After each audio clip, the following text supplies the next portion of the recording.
Assalamualaikum warahmatullahi wabarakatuh dan salam sejahtera. Hari ini kita akan belajar sejarah tingkatan 5 KSSM bab 8 Membina Kemakmuran Negara dengan di bawah tajuk kecilnya Dasar Ekonomi Baru ataupun singkatannya DEB. Baiklah, sebelum cikgu nak mengajar, cikgu nak minta semua guru dan pelajar-pelajar untuk subscribe video cikgu ni agar cikgu boleh menambah lagi tajuk-tajuk yang lain. Di bawah tajuk Dasar Ekonomi Baru ataupun DEB, ada 4 perkara yang akan kita pelajari. Yang pertama, latar belakang DEB. Yang kedua, matlamat DEB. Yang ketiga, strategi DEB. Dan yang keempat, isu sosioekonomi yang ada dalam DEB. Okey, kita lihat yang pertama dulu, latar belakang DEB. Majlis Perundingan Negara, singkatannya MAPEN. MAPEN ditubuhkan pada Januari 1970, dianggotai oleh pelbagai lapisan masyarakat. Tujuannya adalah untuk memupuk identiti kebangsaan dalam kalangan rakyat dan mengadakan garis panduan bagi kerjasama antara kaum dan integrasi nasional. Jadi dia punya formula untuk tujuan MAPEN adalah identiti pemandu. Identiti siapa? Identiti pemandu. Tengok, identiti merujuk pada identiti juga, iaitu memupuk identiti kebangsaan dalam kalangan rakyat. Pemandu merujuk kepada panduan. Pemandu berasal daripada perkataan pandu. Sama juga dengan panduan. Panduan berasal daripada perkataan pandu. Jadi pemandu merujuk kepada pandu, iaitu panduan. Iaitu menyediakan garis panduan bagi mewujudkan kerjasama antara kaum dan integrasi nasional. Jadi semua sekali ada apa tujuan MAPEN? 2 tujuan. Identiti pemandu, memupuk identiti kebangsaan dalam kalangan rakyat. Pemandu merujuk kepada garis panduan disediakan untuk mewujudkan kerjasama dan juga integrasi nasional. Kalau pelajar ingat sekadar kerjasama antara kaum pun dah cukup dah. Jadi, menggariskan ataupun menyediakan garis panduan ke arah kerjasama antara kaum. Okey, melalui MAPEN inilah telah membentuk DEB. Beberapa pakar ekonomi dari dalam dan luar negara dilantik untuk merancang dan merangka DEB. Antara pakar yang dilantik adalah yang pertama Dr. Rais Saniman. Dr. Rais Saniman. Dr. Rais ni bukan orang seni nah, tapi namanya adalah Dr. Rais Saniman daripada Malaysia. Yang kedua Dr. Jas Follen daripada Norway. Dan yang ketiga Dr. J.R. Parkinson daripada Britain. Kalau tak ingat J.R. Parkinson, boleh ingat J.R. Parkinson. Okey, kalau tengok ketiga-tiga nama tu, last kali nama Dr. J.R. Parkinson, dia berkaitan dengan dua orang doktor yang di awal tadi. Tengok, kalau doktor daripada Malaysia bernama Dr. Rais Saniman. Ejaan Rais bermula daripada huruf R. Sama juga dengan Dr. J.R. Parkinson. Ada tak huruf R? Ada. Dan seorang lagi adalah Dr. Jas Follen. Ejaan Jas bermula daripada huruf J. Sama juga dengan Dr. J.R. Parkinson. Ada tak huruf J? Ya, ada. Jadi Dr. J.R. Parkinson ianya berkaitan dengan dua orang doktor yang di atasnya. Dr. J.R. Parkinson dia ada huruf J, iaitu merujuk kepada Dr. Jas Follen. Dr. J.R. Parkinson dia ada huruf R, jadi merujuk kepada Dr. Rais Saniman. Okey, tengok formula untuk tiga-tiga orang tokoh ni. Formulanya adalah Rais cuma jatuh Parkinson. Rais cuma jatuh apa? Jatuh Parkinson. Okey, tengok perangan formula. Rais merujuk pada Rais juga. Cuma dalam bahasa Inggeris merujuk kepada Jas. Jatuh dalam bahasa Inggeris merujuk kepada Fallen. Fallen hampir sama sebutannya dengan fallen, iaitu jatuh. Jadi cuma jatuh merujuk kepada Jas Fallen. Dan Parkinson merujuk kepada JR ataupun J.R. Parkinson. Jadi semua sekali ada berapa orang tokoh? 3 orang tokoh. Formulanya Rais cuma jatuh Parkinson. Rais merujuk pada Rais Saniman. Cuma jatuh merujuk kepada Jas Follen. Parkinson merujuk kepada J.R. Parkinson. Okey, kita lihat. Seterusnya adalah matlamat DEB. DEB mempunyai 2 matlamat yang utama. Yang pertama, mencapai perpaduan dan kesejahteraan kaum. Kalau ingat, mencapai perpaduan kaum pun dah cukup dah. Bila ada perpaduan kaum, automatik akan mewujudkan kesejahteraan kaum. Yang kedua, menggunakan strategi bersifat serampang dua mata. Menggunakan strategi bersifat apa?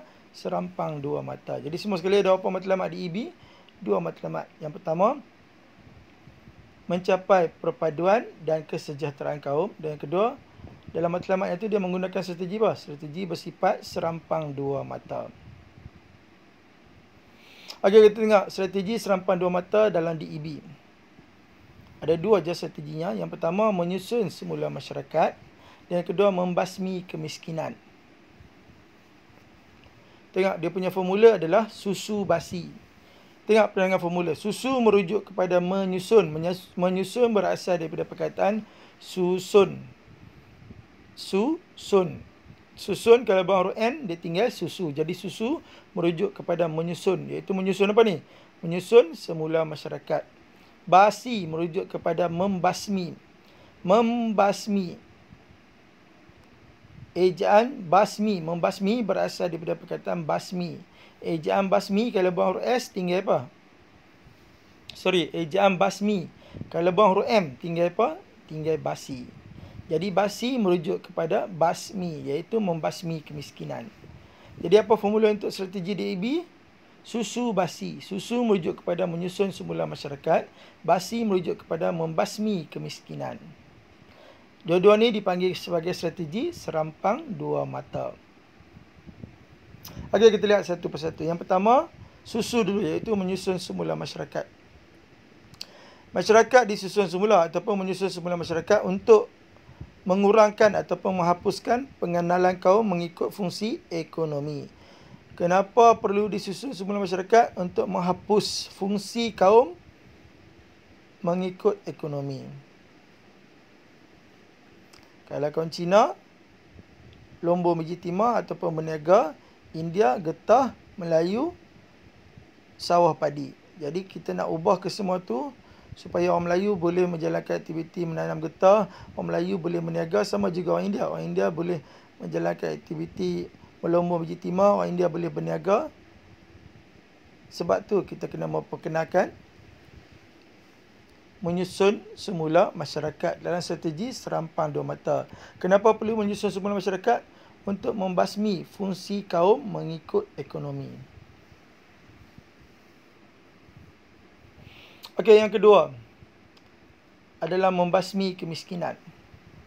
Membasmi kemiskinan dengan dua cara. Yang pertama, meningkatkan pendapatan. Bila pendapatan meningkat, automatik akan menghapuskan kemiskinan. Dan yang kedua, mewujudkan peluang pekerjaan kepada rakyat tanpa mengira kaum. Bila ada peluang pekerjaan, automatik pendapatan akan meningkat dan last sekali akan menghapuskan kemiskinan. Yang penting, nak basmi kemiskinan, kena ada apa? Kena ada peluang pekerjaan dulu. Bila ada peluang pekerjaan, automatik akan dapat pendapatan. Siapa yang kerja tak dapat pendapatan? Semua pekerjaan mesti dapat pendapatan. Bila ada pendapatan, automatik akan menghapuskan kemiskinan. Jadi ada berapa cara nak membasmi kemiskinan? Dua cara. Meningkatkan pendapatan dan mewujudkan peluang pekerjaan. Okey, dan last sekali kita lihat isu sosioekonomi. Isu sosioekonomi semua sekali ada 4 isu. Yang pertama, jurang sosioekonomi antara Bumiputera dengan bukan Bumiputera. Ya, Bumiputera lawan dia bukan Bumiputera. Jadi jurang sosioekonomi. Yang kedua, jurang sosioekonomi antara masyarakat desa dengan bandar. Ya, desa sudah tentu, lawan dia adalah bandar. Seterusnya, jurang sosioekonomi antara negeri. Dan last sekali, jurang sosioekonomi antara pantai timur, lawannya pantai barat. Okey, tengok. Formula untuk isu sosioekonomi ni ialah putera desa curi pantai. Putera desa ni suka curi apa? Suka curi pantai. Okey, tengok perangan formula. Putera merujuk kepada bumi putera. Bumi putera ada 5 sebutan. Jadi cikgu ambil 3 sebutan terakhir, iaitu putera. Putera merujuk kepada bumi putera. Jadi ianya merujuk kepada jurang sosioekonomi antara bumi putera dan bukan bumi putera. Desa merujuk kepada desa juga. Jadi ianya merujuk kepada jurang sosioekonomi antara penduduk desa dengan bandar. Curi merujuk kepada negeri. Apa persamaan curi dengan negeri? Persamaan pada sebutan lahnya, iaitu ri. Curi merujuk kepada negeri, iaitu jurang sosioekonomi antara negeri. Dan last sekali, pantai merujuk kepada pantai juga. Pantai mana ni? Pantai barat dengan pantai timur. Jadi jurang sosioekonomi antara pantai barat dengan pantai timur. Jadi semua sekali ada berapa isu sosioekonomi? 4 isu dalam sosioekonomi di dalam DEB. Formulanya Putera desa curi pantai. Putera merujuk kepada jurang sosioekonomi antara Bumiputera dan bukan Bumiputera. Desa merujuk kepada jurang sosioekonomi antara desa dengan bandar. Curi merujuk kepada jurang sosioekonomi antara negeri. Dan last sekali pantai merujuk kepada jurang sosioekonomi antara pantai barat dan pantai timur. Okey, cikgu nak test sikit semua pelajar-pelajar cikgu dengan soalan objektif. Tengok soalan dia. Yang pertama, Majlis Perundingan Negara. Dia bukan MPN ya, dia adalah MAPEN. MAPEN merujuk kepada Majlis Perundingan Negara. Dia bukan MPN lah. Majlis Perundingan Negara ataupun MAPEN ditubuhkan pada Januari 1970. Apakah tujuan penubuhan MAPEN, Majlis Perundingan Negara? Tengok pilihan jawapannya. Yang pertama, mewujudkan sifat kenegerian. Yang kedua, mengadakan garis panduan ke arah kerjasama kaum. Yang ketiga, memupuk identiti kebangsaan dalam kalangan rakyat. Dan yang keempat, membudayakan budaya kebangsaan dalam kalangan semua penduduk. Ingat lagi tak? MAPEN ni ada formula tak? Untuk tujuannya, ada. Apa formulanya? Identiti pemandu. Identiti merujuk kepada identiti kebangsaan diwujudkan. Pemandu merujuk kepada panduan, iaitu garis panduan kerjasama antara kaum. Okey, tengok pilihan jawapan. A, 1, 2, B, 1, 4, C, 2, 3 dan D, 3 dan 4. Jadi jawapannya, pelajar-pelajar cikgu sekalian, yang mana jawapannya? Ya, 2 dan 3. Pandainya. Tahniah cikgu ucapkan. Okey, soalan nombor 2 tanya, mengapakah pakar ekonomi dari dalam dan luar negara dilantik dalam dasar ekonomi baru, DEB? Tengok pilihan jawapan. Satu, Roma merangka DEB. Yang kedua, merancang DEB. Yang ketiga, menggubal DEB. Yang keempat, membincang DEB. Tengok pilihan jawapannya. A, 1, 2. B, 1, 4. C, 2, 3. Dan D, 3 dan 4. Jadi, mana satu jawapannya pelajar-pelajar cikgu sekalian? Ya, A, 1 dan 2. Pandainya. Okey, soalan nombor 3. Apakah maksud strategi bersifat serampang dua mata dalam DEB? Strategi bersifat serampang dua mata dalam DEB ni ada formula tak? Ada. Apa formulanya? Susu basi. Okey, pilihan jawapan A, mencapai perpaduan bersifat kenegerian. B, membasmi kemiskinan tanpa mengira kaum. C, memajukan ekonomi bagi negeri masing-masing. Dan D, mewujudkan kesejahteraan dalam perundangan negara. Jadi pilihan jawapannya yang mana satu pelajar cikgu? Ya, B, membasmi kemiskinan tanpa mengira kaum. Pandainya. Okey, soalan nombor 4. Bagaimanakah usaha kerajaan membasmi kemiskinan dalam kalangan masyarakat berbilang kaum melalui DEB? Macam mana kerajaan membasmi kemiskinan dalam DEB? Tengok pilihan jawapan. 1, Roma menubuhkan koperasi. 2, Roma meningkatkan pendapatan rakyat.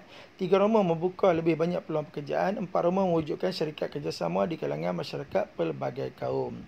Tengok pilihan jawapannya. A, 1, 2. B, 1, 4. C, 2, 3. Dan D, 3 dan 4. Jadi mana satu jawapannya pelajar-pelajar cikgu? Ya, 2 dan 3. C. Tahniah cikgu ucapkan. Pandainya. Okey, last sekali soalan nombor 5. Apakah isu sosioekonomi yang wujud dalam DEB? Apa kehendak soalan? Isu sosioekonomi. Ada formula tak? Ada. Apa formulanya? Putera desa curi pantai. Okey, tengok. Pilihan jawapan. 1, Roma jurang sosioekonomi antara negeri. 2, Roma jurang sosioekonomi negara maju dengan negara miskin. 3, Roma jurang sosioekonomi antara wilayah utara dengan wilayah selatan. Dan 4, Roma jurang sosioekonomi antara Bumiputera dengan bukan Bumiputera. Okey, tengok pilihan jawapannya. A, 1, 2. B, 1, 4. C, 2, 3. Dan D, 3 dan 4. Jadi mana satu jawapannya pelajar-pelajar cikgu? Ya, B, 1 dan 4. Tahniah cikgu ucapkan. Pandainya. Okey, kita lihat contoh soalan struktur. Markahnya 2, 4, 4. Baiklah, kita bincang satu persatu. Soalan A. Namakan 2 orang pakar yang dilantik dalam DEB. Apa kehendak soalan? 2 orang pakar. Okey, ada formula tak 2 orang pakar dalam DEB? Ada. Apa formulanya? Rais cuma jatuh Parkinson. Okey, tengok di ruangan jawapan. Ada nombor 1 Roman dan 2 Roman kan? Bermaksud pelajar perlu jawab terus ya. Tak perlu ambil pembuka soalan. Jadi 1 Roman, Rais merujuk kepada Rais Seniman. Jadi tulis Rais Seniman. Dan 2 Roman, Cuma jatuh merujuk kepada just fallen. Tulis just fallen. Ada lagi tak? Ya, ada satu lagi. Parkinson merujuk kepada apa? J.R. Parkinson. Jadi tambah 3 Roman, J.R. Parkinson. Ingatlah dalam sejarah digalakkan menjadi galak bagi jawapan lebih. Tak salah pun bagi jawapan lebih. Malah pemeriksa akan tolong kamu sehingga kamu dapat markah penuh. Jadi tolonglah galak bagi jawapan lebih. Okey, soalan lebih dia tanya, terangkan strategi serampan 2 mata yang dilaksanakan oleh kerajaan dalam DEB. Apa kehendak soalan? Strategi serampan 2 mata. Ada formula tak? Ada apa formulanya? Susu basi. Okey, untuk jawab soalan B ni tengok di ruangan jawapan. Tak ada kan nombor 1 Roman dan 2 Roman di ruangan jawapan kan? Ya, jika tak ada nak jawab macam mana ni? Ya, kena jawab dalam bentuk ayat. Setiap ayat wajib ada pembuka soalan. Jadi ambil balik pembuka soalan. Strategi serampan 2 mata yang dilaksanakan oleh kerajaan dalam DEB ialah menyusun semula masyarakat untuk mengurangkan pengenalan kaum mengikut fungsi ekonomi. Tengok, menyusun semula masyarakat 1 markah. Kemudian huraiannya untuk mengurangkan fungsi kaum mengikut ekonomi 1 markah, dah 2 markah. Macam mana nak mulakan isi yang kedua? Menggunakan number, iaitu kedua koma. Membasmi kemiskinan dengan meningkatkan pendapatan dan peluang pekerjaan kepada rakyat tanpa mengira kaum. Tengok isi yang kedua, membasmi kemiskinan 1 markah. Dia punya huraian dengan meningkatkan pendapatan 1 markah dan peluang pekerjaan kepada rakyat tanpa mengira kaum. Peluang pekerjaan kepada rakyat tanpa mengira kaum 1 lagi markah. Jadi isi yang kedua 3 markah. Jadi 3 tambah 2 menjadikannya 5. Layak dah dapat 4 markah penuh? Ya, sangat-sangat layak. Last sekali soalan C dia tanya, pada pendapat anda apakah ciri-ciri warga negara yang dapat menyumbang kepada pembangunan negara? Apakah anda soalan ciri-ciri warga negara yang menyumbang kepada pembangunan negara? Okey, untuk jawab soalan C ni tengok di ruangan jawapan. Tak ada kan nombor 1 Roman dan 2 Roman. Jadi bermaksud kena jawab dalam bentuk ayat. Setiap ayat wajib ada pembuka soalan. Ambil balik pembuka soalan. Ciri-ciri warga negara yang dapat menyumbang kepada pembangunan negara ialah dengan sentiasa menambah ilmu dan kemahiran. Titik. Contohnya, ilmu dalam bidang sains dan teknologi. Titik. Huraiannya, hal ini agar negara dapat bersaing di peringkat antarabangsa. Dalam sekali kesannya, imej negara meningkat di persada dunia. Untuk soalan kebat yang cikgu ajak mesti ada 4 perkara. Ada isi, ada huraian. Huraian bermula berkaitan hal ini. Kemudian yang ketiga ada contoh. Contoh bermula perkataan contohnya. Dan yang keempat ada kesan, iaitu bermula pada perkataan kesannya. Kalau huraian dengan contoh nak ubah kedudukan pun boleh. Jadi kalau ubah kedudukan akan jadi isi, contoh, huraian, kesan. Tak kisah, yang penting ada 4 perkara tu. Okey, hanya sekadar itu saja. Kita jumpa lagi dalam kelas sejarah seterusnya. Assalamualaikum warahmatullahi wabarakatuh.